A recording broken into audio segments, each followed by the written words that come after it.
Assalamu alaikum wa rahmatullahi wa barakatuh. This is Amir, and I'm the co host for today's webinar, Alhamdulillah. And we have with us Sheikh Ahsan Ansari. A quick introduction about today's event, inshallah. So, today is Friday, mashallah. It's Friday, March 20th, 2020, and it's 11 a.m. here, Eastern Time. The masjids are closed, Friday prayers are cancelled. Friday remains the best day of the week, and we want you to know in today's short workshop, which is going to be just about 20 minutes, inshallah, what are the best deeds you can do today. And we're glad that you were able to attend this. Inshallah, whoever's not able to attend this, you can watch the recording. So, Bismillah, Sheikh Ehsan Ansari is the regional manager for Furqan Project Canada. We're so glad to have him here. Ehsan is a regional manager, and he has a bachelor's degree in Islamic sciences from Medina University and also a postgraduate diploma in Islamic theology. Ehsan is also passionate about empowering Muslims and especially young Muslims and making sure they have the right mindset to succeed in this dunya and the akhirah. Bismillah. Okay, assalamu alaikum wa rahmatullahi wa barakatuh. Bismillah, alhamdulillah, wa salatu wassalamu ala rasulillah. I just want to make sure that everyone can hear me. If they can just press a one, press number one, or give me some shout out, inshallah, from the the chat on the side. There we go. Alhamdulillah. Okay. So, alhamdulillah, wa salatu wassalamu ala rasulillah. I thought it's important that we discuss, of course, on Friday. It's Friday today, and subhanAllah, hopefully you're not going for Jumu'ah. I know there's some masjids that have a Jumu'ah that's taking place, maybe one or two, to be honest. But majority, alhamdulillah, are not going to the masjid. It's sad, but of course we're following the principles of our religion. لا ضرر ولا ضرار, that there's no harm to be done, and no harm can be given or done to you. So in the same way, we are not harming other people, or we're not harming ourselves as well, and following the religion of Allah subhanahu wa ta'ala. So I thought we can do some slides and discuss some of the things we can do during this day on Jumu'ah. We have over here, alhamdulillah, I just want to talk about the what is what is Jumu'ah, right? What is this Friday day that we every single week we have? And of course, it goes back to the hadith of the Prophet sallallahu alaihi wasallam, that the Prophet sallallahu alaihi wasallam, he said that the best day on which the sun has risen is Friday. It's a very interesting hadith. He says, on it Adam was created, and on it he was made to enter paradise. On Friday also Adam was expelled from paradise, and the last hour will take place on this day, right, on the Friday. So this day of Jumu'ah is a great day in which it happens every single week. Every single week, Allah subhanahu wa ta'ala asks us, يَا أَيُّهَا الَّذِينَ آمَنُوا إِذَا نُودِيَ لِلصَّلَاةِ مِنْ يَوْمِ الْجُمُعَةِ فَاسْعَوْا إِلَى ذِكْرِ اللَّهِ وَذَرُوا الْبَيْعَ. That, O you who believe, that when the call of Jumu'ah is made, uh, to go and rush towards the dhikr, Allah subhanahu wa ta'ala, names of the dhikr of Allah subhanahu wa ta'ala, and to leave off any business transactions. But subhanAllah, of course, we are not able to attend Jumu'ah, and that is why we want to discuss, first of all, this hadith. Okay, what is this hadith? This hadith, as mentioned over here, is first of all, Rasulullah sallallahu alaihi wasallam calls it the best day. The best day that the sun has ever risen was on the Friday. That every single Friday, this is the best day of the week. And you'll see over here that I brought two opinions over here. Hopefully you can see my slides. Can you see my slides, everyone? Press number one if you can see the slides. Yes, okay, alhamdulillah. So you'll see that we have two opinions here of what this hadith means, and I want to just show you the way the scholars have discussed these hadith of the Prophet ﷺ. And it's very interesting that he says that Qadi Iyad, a very famous Maliki scholar, he says that this apparent meaning of these mentioned matters are not mentioned for their virtue. So he's saying that you know, the expulsion of Adam alayhi salam, the day of judgment, the establishment of the day of judgment, all of these things are not to show virtue, but to show you the importance of the day. Okay, and these events that are mentioned about will take place of great events, so that the servant of Allah subhanahu wa ta'ala can prepare good deeds to gain the mercy of Allah and to avert His wrath. Okay, so one opinion says that this hadith is talking about what? Is talking about the great events that have happened on Friday to show the Muslim the importance of the day, so that they can prepare themselves with good deeds. The second opinion is of this Allama Abu Bakr ibn al-Arabi, radiallahu anhu, rahimahullah ta'ala. He said that all of these events are virtuous. Look at this great scholar. What does he say? He says the expulsion from Jannah, it is the reason of the existence of his progeny, of Adam alayhi salam, and this great progeny amongst the believers and those who are amongst them. And then he says that the existence of the prophets, messengers, the pious, the friends of Allah subhanahu wa ta'ala, all of this will happen. Why? Is because of Adam's expulsion from Jannah. And then he says that he was not banished from Jannah like just like Iblis, Shaitan, but he's like a traveler that will complete some tasks and then return. And as for the day of judgment, it is the hastening, which the day of judgment meaning of what is mentioned in the hadith, is the hastening of the reward of the prophets, the pious, and how they can be honored on the day of judgment. So you'll see that this hadith over here, the point is that Friday is the best day of the week, and that Allah subhanahu wa ta'ala chose this day specifically for the ummah of the Prophet. Okay, so even though we are the last of nations, He's given us the first day, Friday, and then for the Jews it's Saturday, and then the Christians it is Sunday. So one thing we can do, and of course there are many things we can do, but these four things we'll be talking about inshallah are the four things that have been brought from the hadith of the Prophet. Number one is sending salawat upon the Prophet. Did you know that the best deed that you can do after completing any wajibat, on any obligatory deeds on Friday, is the sending of salawat upon the Prophet ﷺ. Allahumma salli ala Muhammad wa ala ali Muhammad kama sallaita ala Ibrahim wa ala ali Ibrahim innaka Hamidun Majid. You can see this hadith over here. Okay, it is similar to the first hadith. This one is mentioned in Abu Dawood, but there's a difference in the narration towards the end. He says over here, so invoke, so invoke more blessings on me on that day, for your blessings will be submitted to me. The people asked, Ya Rasulullah, how can it be that our blessings will be submitted to you while your body has decayed? He replied, Allah the Exalted has prohibited the earth from consuming the bodies of the prophets. Okay.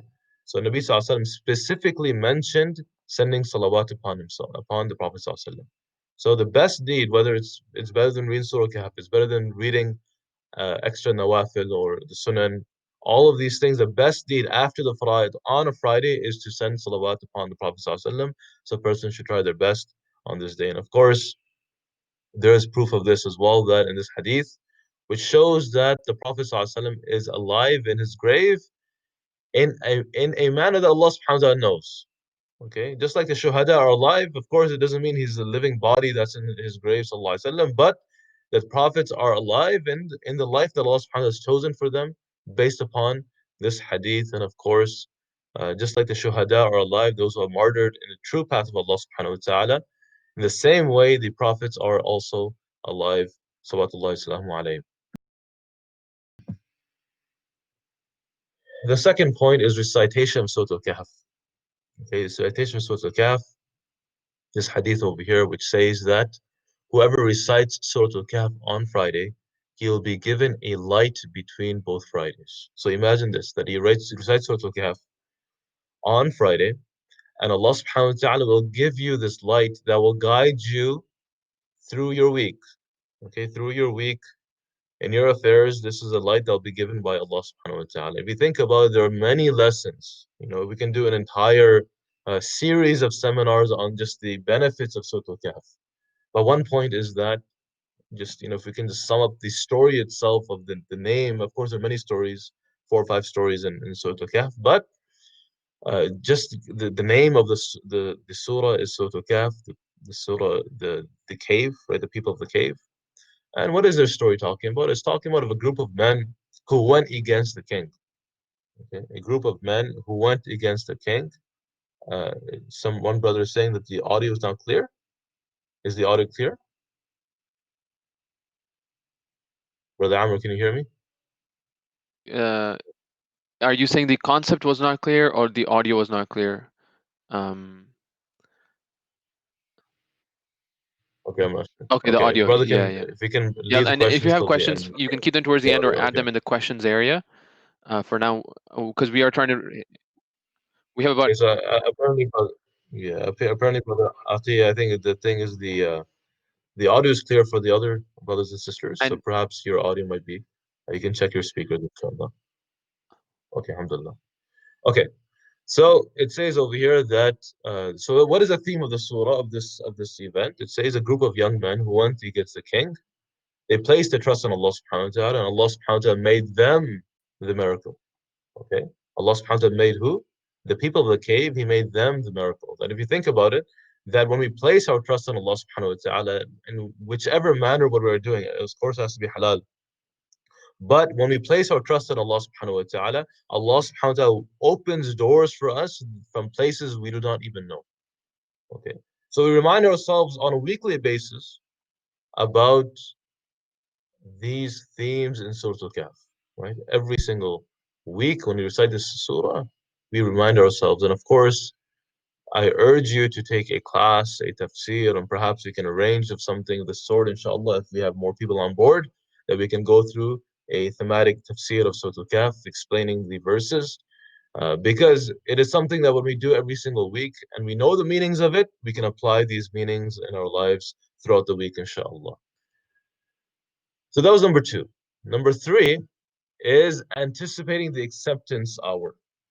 Look at this hadith. This hadith by Abu Hurairah anhu narrates, the Messenger of Allah or the Prophet mentioned the day of Jumu'ah and said, there is an hour that a Muslim, his prayer, coincides with while he is standing in prayer.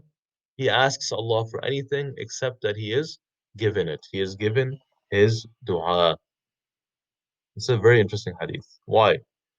Because number one, I'm going to go to the benefit. It says over here that the entire day of Jumu'ah is a day of dua. How do we know this? It's because the Prophet ﷺ, he did not say the one who seeks out the hour, but rather he says that the hour coincides with the person's dua. So a person on Jumu'ah, a Muslim making dua to Allah subhanahu wa ta'ala throughout the day, and then perhaps his dua will coincide with the time that the dua is accepted. Okay, so the entire day of Jumu'ah is a day of dua. We should try our best to make as much as dua as possible. But the scholars have mentioned many times, but I'll mention these two. These two times possibly could be the time. Number one is when the Imam sits on the minbar until he completes the prayer. Okay.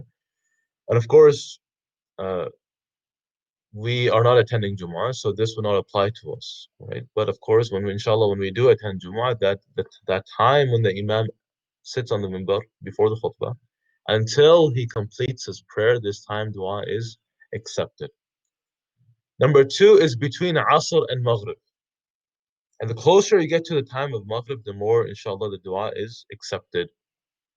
The person should spend at least a good 20 minutes to half an hour making dua to Allah subhanahu wa ta'ala at this specific time between Asr and Maghrib. And the time is short. I would go into the details of why did the Prophet ﷺ say, standing in prayer while Asr itself, after Asr we cannot pray. But just to keep it brief, it means that standing in prayer is actually a characteristic of the believer. It does not literally mean that you're standing in prayer.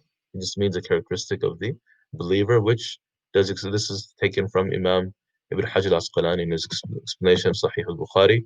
He mentions this difference. Number four is making your intention for Jumu'ah. It's very important that we understand that we were not able to make the intention, we were not able to perform the Jumu'ah today. But if you make your intention and you ask Allah subhanahu wa ta'ala saying, oh Allah, if if it was not for this virus that has stricken us, I would have attended the Jumu'ah.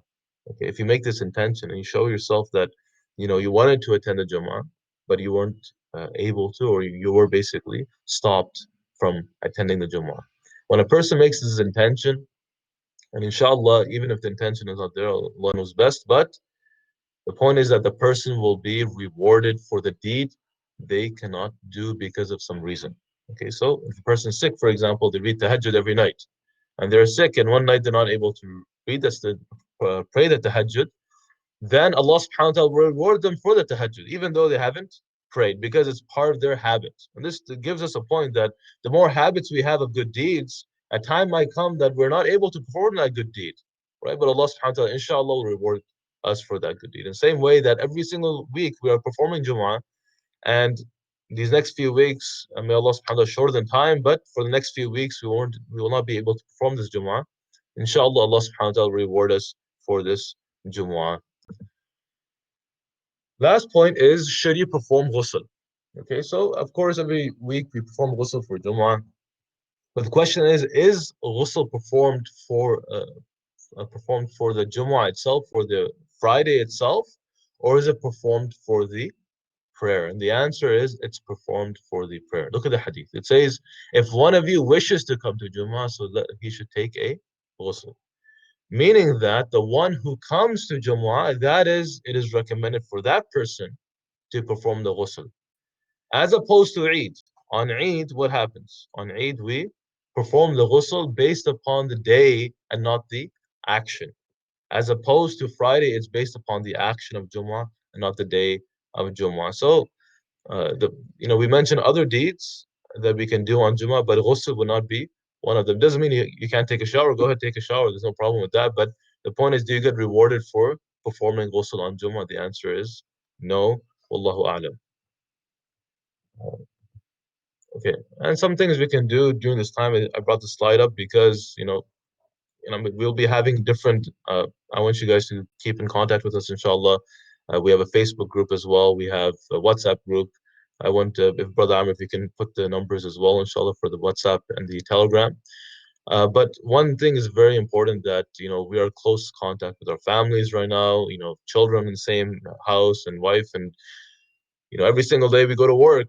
We're separated from the family, then we come back in the evening. But now 24/7, literally you're with your family. So a lot of people might be facing, some issues at home. But a person what they should do is they should plan their this time properly. Okay, have a schedule, set smart goals. Okay, something that's relevant, something that a person can achieve. Set those goals, inshallah, and try to complete these goals during this time. And prioritize your time wisely. Okay, get your work done first, and then spend some time with the family, inshallah. And that, inshallah, that way you'll be able to pass this time with patience, bi'idhnillahi ta'ala.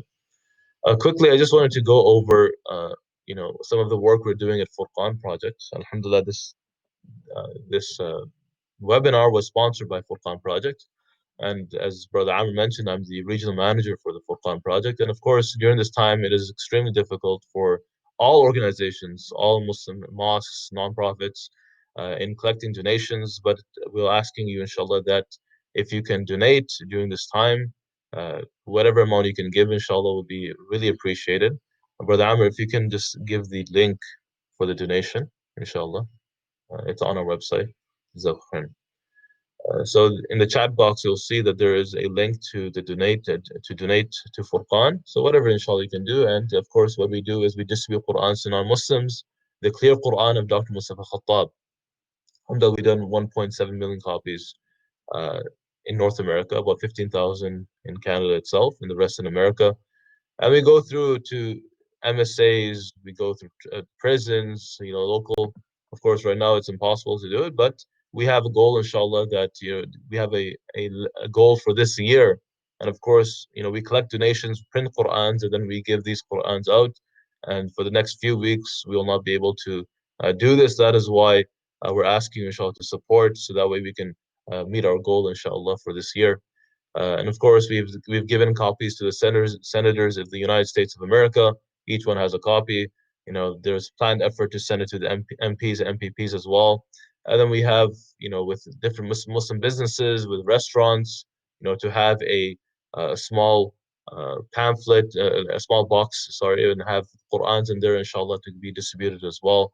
And in different private schools and public libraries, we've done in America as well. We're planning for Canada as well, inshallah. So we issue tax receipts as well. So if someone can go ahead to the website and donate, we'll appreciate it very much, inshallah. So alhamdulillah, I'm 2 minutes off, but we have time for questions. So inshallah, if there are any questions. Jazakallah khairan, Sheikh Ahsan. At the moment, there aren't any questions. So if anybody has questions, please go to the area at the bottom of the webinar Inshallah, you can post your questions there. If you, there are some people that joined late. If you joined late, can you please enter one in the chat so we can summarize the whole presentation for you while we're waiting for questions? Okay, Alhamdulillah. So Sheikh Okay. Hassan, just a quick summary of the 5 points, if you can walk through the slides. And this is going to be recorded, and and so everybody will have access to the recording after. And for some reason, some people may not get the link to the recording in their email. As long as you join the WhatsApp group, it's an events only WhatsApp group, and it's administered by the admin. So it's not a public WhatsApp group. There are no forwards in it. It's a WhatsApp group only about events by Furqan Project Canada. So inshallah, if you join it, I hope you find it beneficial. Others have as well, and you will We get have the many link to the webinars recording. coming up as well. So we have many webinars coming up. Next few weeks, inshallah. Many are planned. Different speakers, bismillah ta'ala. In fact, Brother Amr will be having one as well coming up. We will announce that as well, inshallah, soon. Inshallah. So I'll go quickly through the slides until we get a question. Let me go quickly through the slides first, inshallah. Number one is that one of the things you can do is sending salawat upon the Prophet sallallahu alaihi wasallam. As I mentioned, that it is the best deed a person can do during Friday. Okay, better than any nawafil, any qira'at al-Quran, recitation of Quran, Surah Al-Kahf. Okay, all of these uh, come under. It doesn't mean you shouldn't do them. You should, of course, do all the deeds. But we're talking about in virtue, which one is the best? The answer is sending salawat upon the Prophet sallallahu Allahumma salli ala Muhammad wa ala ali Muhammad sallallahu. And then number two is recitation of Surah Al-Kahf. We talk about the hadith, which is on the slide. And of course, a person can recite Surah Al-Kahf on the day of Jumu'ah. On the day of Jumu'ah. And Sister Lubna, I will get to your question soon, inshallah. Number three is anticipating the acceptance hour. There's an hour that the dua is accepted by Allah subhanahu wa ta'ala. And of course, it doesn't mean that dua is not accepted at any other time, it doesn't mean that, but the chances of dua being accepted are much greater at these times. And of course, Allah subhanahu wa ta'ala only knows which hour that is, but the scholars have tried to see the different ahadith from the statements of the Salaf and others, and they've come up with different times, but we mentioned two. Number one is that when the Imam sits on the minbar until he completes the prayer. Of course, we are not attending Jummah, so this does not apply to us this time. But the second one is the time between Asr and Maghrib. The time between Asr and Maghrib, that this time as well is the dua is accepted. So a person should try their best to make dua. Number three or number four is to make your intention for Jumu'ah. When a person makes an intention, even though they haven't prayed Jumu'ah, okay, and they have a habit every week to pray Jumu'ah, but they're not able to, Allah subhanahu wa ta'ala will still reward them, inshallah, for that deed, bi'idhnillahi ta'ala. So let's get to the questions. So inshallah, we So have three questions. Let's start with the first one. Which Quran translation do you distribute, Sheikh Hassan? so we have I don't have it with me right now, but we have the Clear Quran by Dr. Mustafa Khattab. Okay, it is one of the best, if not the best, translation in in English translation. Okay, so we distribute this in North America. Alhamdulillah, Dr. Mustafa Khattab, he's very supportive of the project. Alhamdulillah, we have the complete rights to his publication, so we publish and we distribute as well his Quran, the Clear Quran. So yes, that is the translation we use. And the second question we have is from Sister Lubna. Recitation of Surah Kahf. Is there a recommended time to recite it? Is it better on Thursday after Maghrib or at Friday on the Jummah? See, I was when I was doing research for this webinar, I was trying to find if the scholars have mentioned reciting it at the night of Jummah. So the night of Jummah means what? Thursday night. Okay. Of course, the day follows the night in Islamic calendar. So the night comes first, and then the day comes. So technically, Jummah starts from Thursday night, Maghrib. But Allahu Alam, I did not come across if you can do it on Thursday night or not. But what I know for sure is that the day of Jumu'ah, any time of the day, that it can be recited, inshallah. So basically, there's no recommendation on a time, but they can recite it after Maghrib on Thursday or anytime on Friday, before So yeah, Maghrib. so the thing is, the hadith says who recites on the day of Jumu'ah. So does this apply for the night time of Jumu'ah or not? So I could not find uh, statements of the scholars that according to my basic research that I did, but I could not find a statement from a scholar saying that it can be recited at the night of Jumu'ah. So let's stick to what the hadith says, inshallah. I'm not saying it's wrong, but just I could not find it during my research. So the safest thing is during the day of Jumu'ah, so after Fajr, all the way till Maghrib, you can recite the Surah Al-Kahf, and it should be fine, inshallah. Okay, Jazakallah. That way you answered the questions of Sister Lubna and also Brother Faris. The next question is um, from the top. Can Muslims purchase a copy of this translation if they want to? Now we are short on time, so we'll just take 4 more questions and we'll close. Go ahead, Brother Sheikh Hassan. It can be purchased. The website is orderaquran.ca. Okay. Okay. If you can post it, inshallah, brother. Yeah, I'll On post it, Other, inshallah. So then, orderaquran.ca. They can go there and the purchase it online. okay, mashallah. Brother Farhan is saying Assalamu alaikum wa rahmatullahi wa barakatuh in the questions area. Maybe you want to say wa alaikum salam to him. Okay. Wa alaikum salam wa rahmatullahi wa barakatuh. Yes, I know him very well. Oh, Alhamdulillah. mashallah. Okay, so we should read 4 rakat zuhr at home. This is from question from Brother Al or AI, artificial intelligence. I don't know which one it is. So I think it's probably Brother Al. We should read 4 rakats of zuhr at home, better in jama with family. Is that correct? Very good question. It's good you mentioned it. Yes, you're reading 4 rakat dhuhr at home. You're not praying Jummah at home.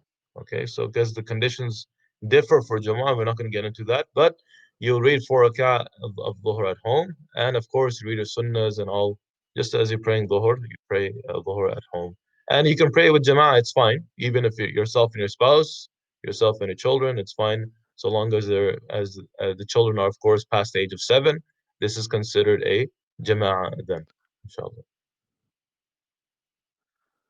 Okay, and then there is question by Brother Al again. And we have 3 more questions, and inshallah we'll wrap up with this. If this pandemic leads through Ramadan, can you give us a picture of what to expect as far as Taraweeh goes? I may be jumping the gun, Yeah, but just so wondering. we hope it doesn't happen like that. But if it does, then Tarawih can be prayed at home. You can take a Mus'haf, a Quran, and recite from the Mus'haf. That's totally fine as well. But yeah, it can be prayed at home. It's just Tarawih is just like Tahajjud, but of course it is a prayer that is specific for Ramadan. So a person can take a Quran in their hand, recite, and then pray, finish the Tarawih, 20 rak'ahs at home, inshallah. Yes. Person used to give sadaqah on Friday. Can he put that sadaqah aside with an intention of sadaqah and disperse it later? What is your suggestion? I would say give it online, right? There are many avenues to give it a sadaqah online. If it's the many organizations are accepting online donations, so you can on Friday you can go ahead and give it online. It's the same reward, so long as the deed is done. Okay, Fine, mashallah. Then inshallah. that comes us to the last question for today's workshop. Alhamdulillah. Assalamu alaikum from Brother Shakil. First ruku of Surah Kahf or the whole surah to recite? So the hadith mentions to recite the entire surah, and there's another hadith which says that من حفظ 10 آيات من أول سورة الكهف عصم من الدجال. أو كما قال النبي صلى الله عليه وسلم, that the one who memorizes the first 10 verses of Surah Al-Kahf, then they'll be protected from Dajjal. So this hadith is talking about the protection from Dajjal. But the other hadith which we're talking about on the day of Jumu'ah, right, is what? Is to recite the entire surah. And of course, if someone's not able to, let's say if they recite as much as they can, it's better than nothing. You shouldn't leave a deed if you cannot complete it in a complete fashion. You try your best to read as much as you can. And inshallah, you hope that Allah subhanahu wa ta'ala rewards you. And of course, people have different capabilities in recitation. Some recite slow, some recite, but you try to recite as much as you can, and inshallah, Allah subhanahu wa ta'ala will reward you accordingly. We just got Inshallah. one last question that just came from Brother Shayan. Is there a special dua we can make for coronavirus? And we'll wrap up with this, inshallah. Yes, there's actually we're planning another event in which we will be going through a book of one of the scholars from Medina. It's a 16-page book, very very short actually. So he mentions different du'as. One du'a I can mention is Bismillah alladhi la yadurru ma'a ismihi shay'un fil ardi wa la fis sama' wa huwa as-sami'ul alim. That's one. Okay, this can be found in the du'a book as well. And the number 2 is La ilaha illa anta subhanaka inni kuntu min al-zalimin. This is what Yunus alayhi salam recited in the stomach of the whale. right? في بطن الحوت. So we recited this dua, and of course, we are in a situation where we are in dire need as well. So we should recite this dua as well. لا إله إلا أنت سبحانك إني كنت من الظالمين. And بسم الله الذي لا يضر مع اسمه شيء في الأرض ولا في السماء وهو السميع العليم إن Okay, شاء inshallah, الله. you can go ahead and wrap up. Yes. Okay, inshallah, we'll conclude over here. Bismillah ar-Rahman ar-Rahim. وَالْعَصْرِ إِنَّ الْإِنسَانَ لَفِي خُسْرٍ إِلَّا الَّذِينَ آمَنُوا وَعَمِلُوا الصَّالِحَاتِ وَتَوَاصَوْا بِالْحَقِّ وَتَوَاصَوْا بِالصَّبْرِ. Before I leave, please do join the WhatsApp group, join the Telegram group, like our page on Facebook, inshallah, and we'll be having more events, so stay tuned. بإذن الله تعالى سبحانك اللهم وبحمدك أشهد أن لا إله إلا أنت أستغفرك وأتوب إليك. Wa alaikum السلام عليكم assalam wa ورحمة الله. rahmatullah. جزاك